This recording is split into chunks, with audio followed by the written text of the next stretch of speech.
Hi everyone.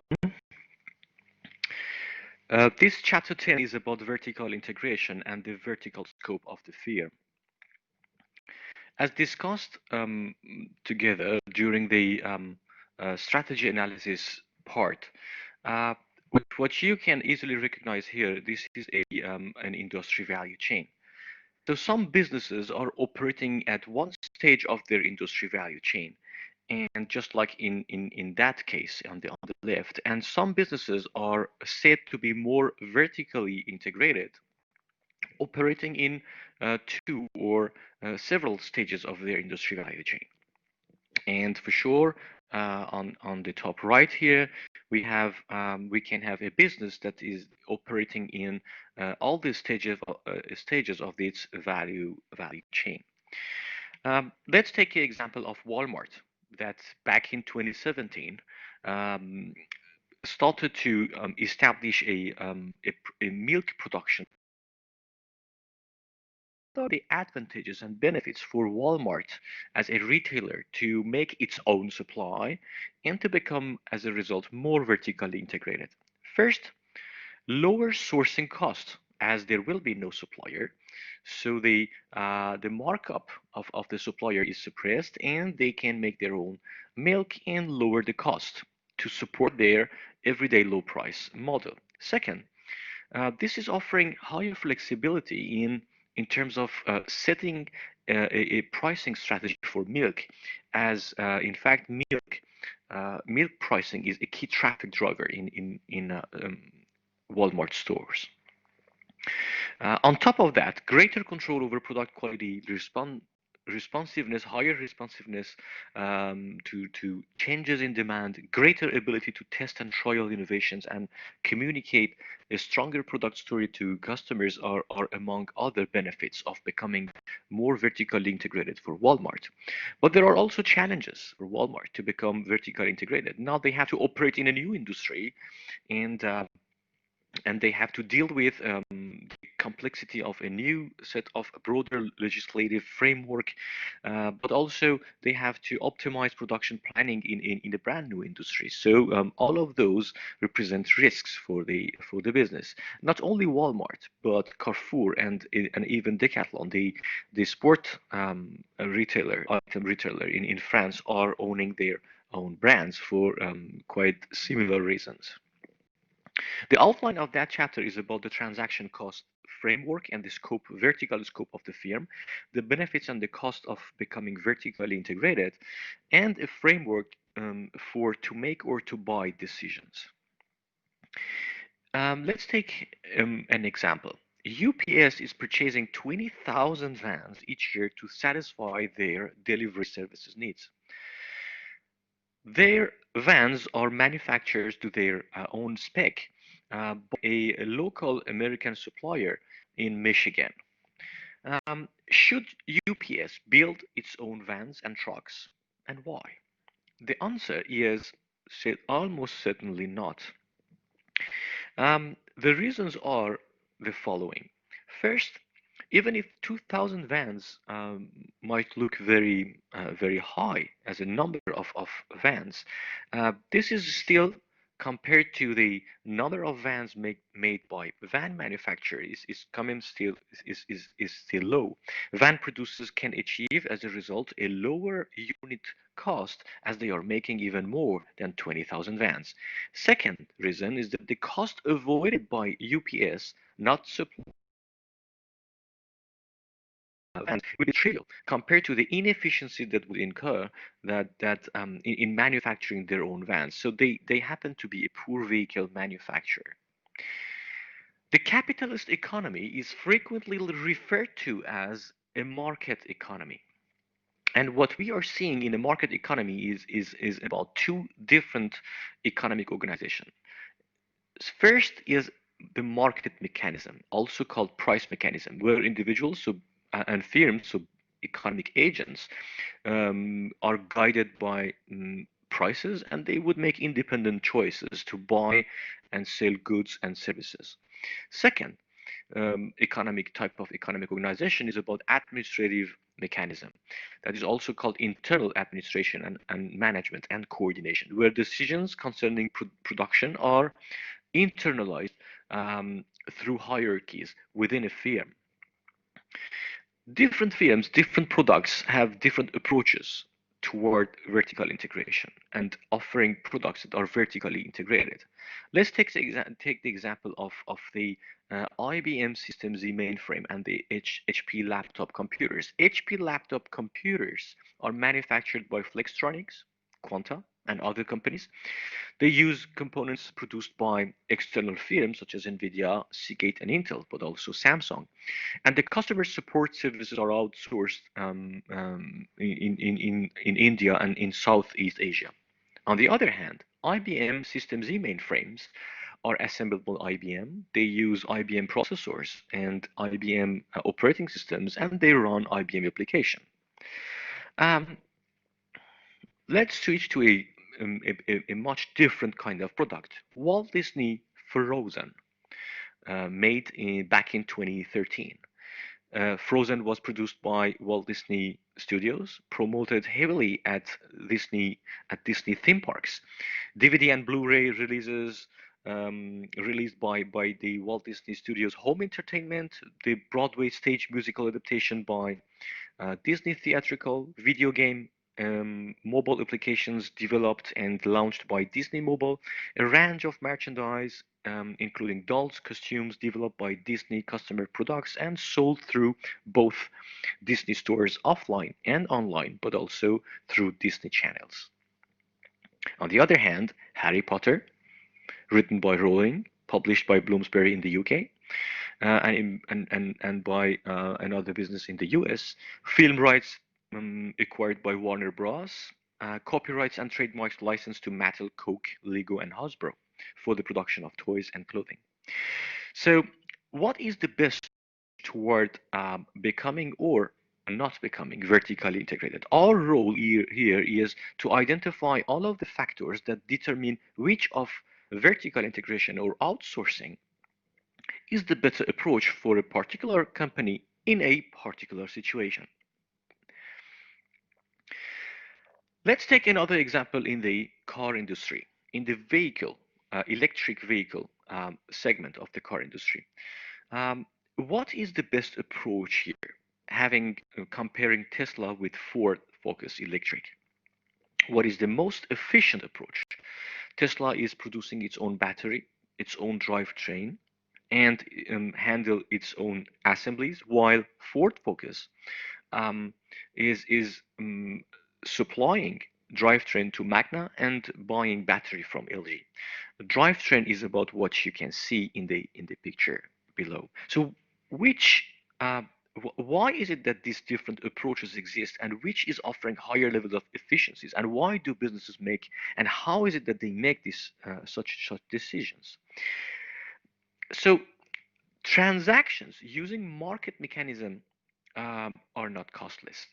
The cost of supplying goods from outside is about the cost of searching for a suitable supplier, monitoring the relationship with that supplier, negotiating contracts, drawing up contracts, and monitoring and enforcing the terms of that contract. And that we also have to include the cost of litigation in case of disputes. Conversely, if activities are handled inside a business, so if a business is making its own supply, this also incurs management and administrative costs. So when the transaction cost of organizing an activity using the market are higher than the administrative cost of organizing them within the firm, so we can expect that this activity should be organized within the firm. So the question, yes, is should we make or should we buy our supplies? We call it transaction cost economics. And this framework is providing a solid theoretical ground to first explaining how business models work. It enables us to analyze the choice of governance structures and the organizational forms such as wholly owned subsidiaries, joint ventures, strategic alliances, or contracts. but also undertaking the most efficient economic exchange and acquiring the economic good for the lowest total cost. This is the very important framework of the transaction cost theory by Oliver Williamson. The goal is to saving transaction cost by choosing the most efficient governance structure. Governance transaction cost theory are here in the right column. So either market or hierarchy, so within the firm, or a hybrid approach, which is a kind of partnership, being a strategic alliance, equity joint venture, or licensing. How is it that we are just going to come up with the right and the most efficient governance structure? By analyzing and understanding the assumptions and the attributes of the transaction cost theory framework. First, let's focus on the assumptions.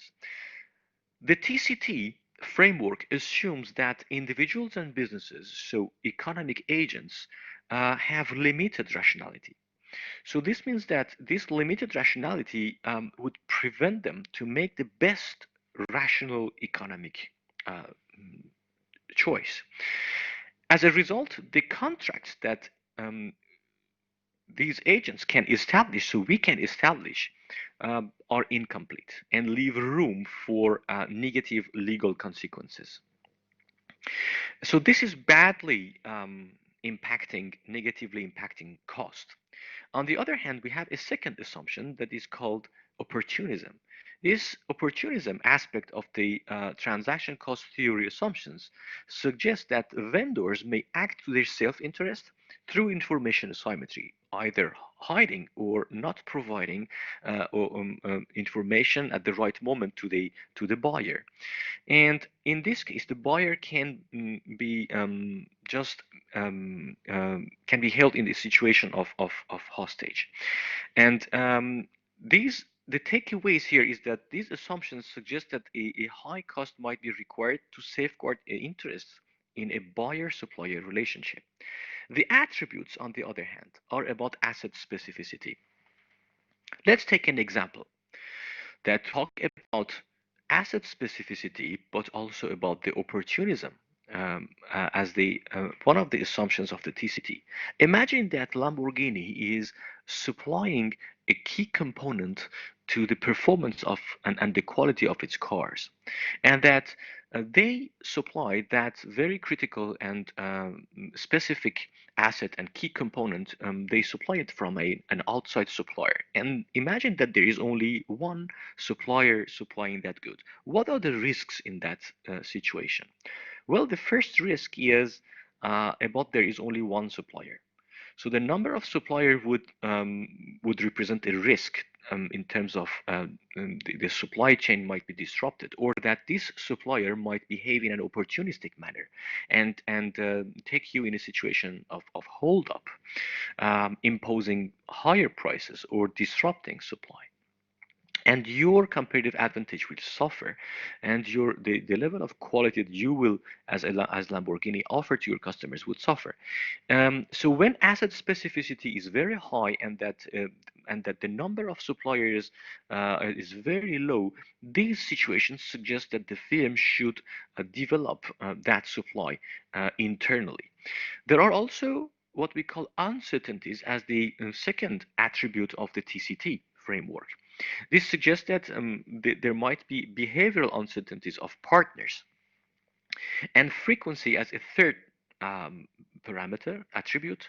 These that suggests that only recurrent transactions should be considered for a vertical integration. So, what framework? The first thing that we have to think about is the level of specificity of the assets we need and we use.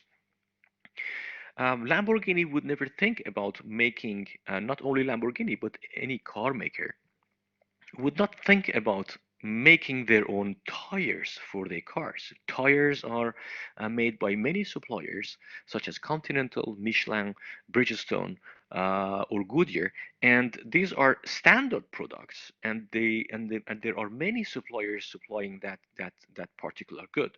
So when assets are standard, uh, we should go and supply these assets through markets and using the market mechanism. because there is no threat from procuring these goods from the market. But if these assets are not standard, we have to question ourselves about the level of specificity of that asset. If the level of specificity is very high, we have to become vertically integrated, because there is a potential in supplier opportunism, and more complex contracts would be required if we supply that from an external party. And when the asset specificity is quite low, without the asset being standard, then we ask ourselves a question with regard to the behavioral uncertainties of the partner.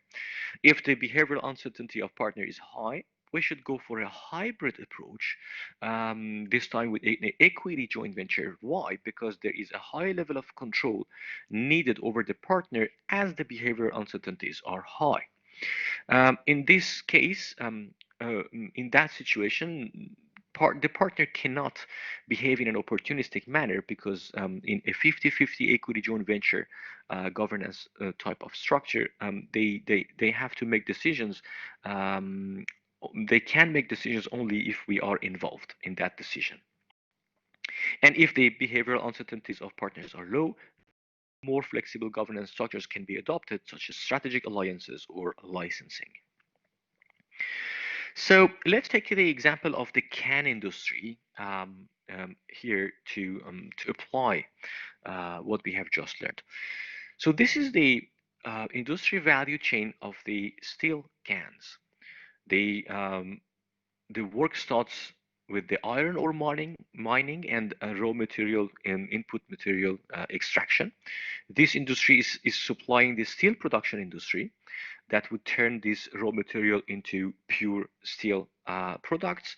They supply the steel strip production that buy steel and turn them into aluminum foil, and can makers supply goods from the steel strip producers and turn them into cans that are then supplied to the food or beverage industry to package their products. What we realize when we take a closer look at this industry value chain is that these two stages in green would definitely make sense being integrated together. Why? Because there are technical economies from hot rolling steel as soon as it is poured from the furnace. Steel makers and strip producers must invest in integrated facilities, because linking these two stages would help these businesses involved in both stages to economize on the transportation and energy costs.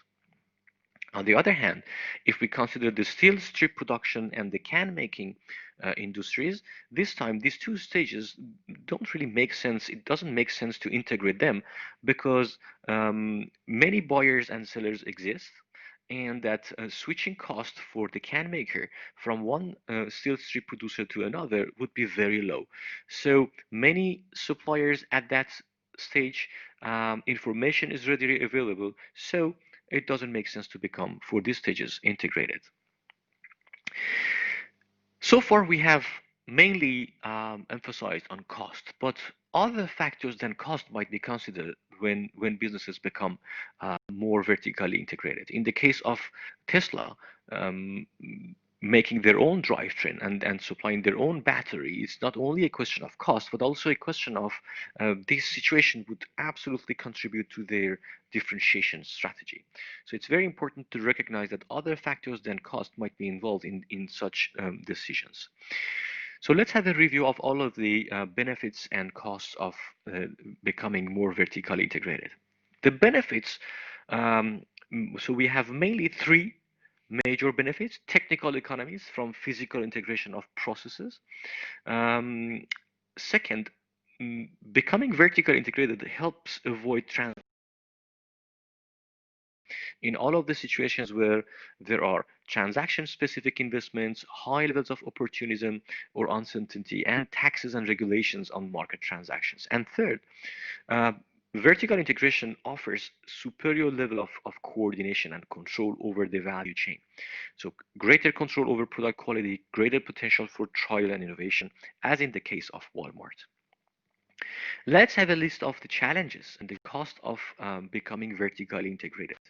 First, when businesses um, become vertically integrated, it's in order to avoid transaction cost of markets. But we should not forget that managing activities internally also represent what we call management, coordination, administrative costs. Becoming too much vertically integrated would inhibit the development of distinctive capabilities. And naturally, when a business is handling several activities, it is more difficult to become excellent in each and to develop distinctive capabilities and make a difference with competitors in each segment. And as a result, for instance, businesses try to outsource their IT services. So, what are the advantages of outsourcing IT services? First is that IT businesses such as IBM, TCS, and Accenture are absolutely in the they are just in the development and exposed to the new technologies. So their R&D in the sector is guaranteeing the customers that they are just going to benefit from all of the advantages of the new technologies in the IT area. But there is another advantage of outsourcing IT services is that these IT service providers are also learning from the experience they have with other customers. Each customer can absolutely benefit from the best practices in various industries. But why is it that some businesses won't vertically integrate and develop their own IT capabilities, such as Walmart? Well, Walmart IT is absolutely key to their competitive advantage. One very difficult aspect of the retail business is to have the right number of all popular items on the shelf. Because if a store is running short of popular items, customers would switch to competitors, and if if you happen to have too many of the popular items, you will be left with inventory, which has a cost. So how can businesses manage to have always the right amount of any popular item on the shelves?